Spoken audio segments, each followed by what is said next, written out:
Kesän suurin nurmenkorjuunäytös Ylivieskassa. Maatalouden ammattilaiset kokoontuivat Ylivieskan Nurmi 2013 tapahtumaan.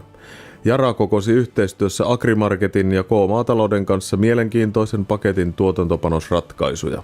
Myös NHK-keskus oli mukana työnäytöksissä. Tapahtumassa oli mukana 30 näytteleasettajaa ja esittelyssä oli yli 50 nurmenkorjuuketjun työkonetta. Kävijöitä tapahtumassa oli lähes 5000. Työnäytösten lisäksi tarjolla oli ajankohtaisia tietoiskuja. Esittelyssä oli Jaran ravinneratkaisut nurmelle ja rehuviljalle, rehuviljalajikkeet ja uusimmat nurmiseokset. Nurmi 2013 tapahtumassa Jara lanseerasi 300 taktiikan.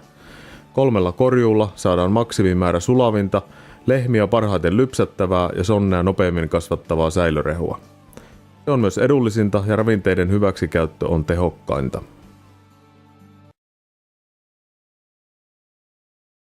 Agrimarketilla oli vahva konearsenaali nurmityönäytöksissä.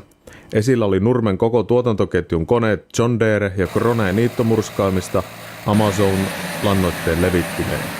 Lannoitteen levittimen monipuoliset ja tarkat säädöt mahdollistavat täsmälleen oikeat lannoitemäärät kullekin peltolohkolle.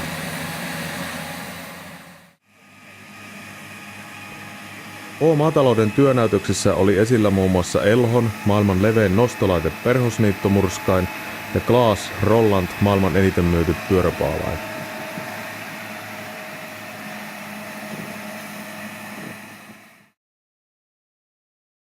NHK-keskus Oyn työnäytöksissä oli esillä laaja valikoima Kuhn, Strautmann ja Lely-heinäkoneita. Työnäytöksissä keskityttiin esittelemään uusinta tekniikkaa ja uusien korjuumenetelmien tuomia kustannussäästöjä.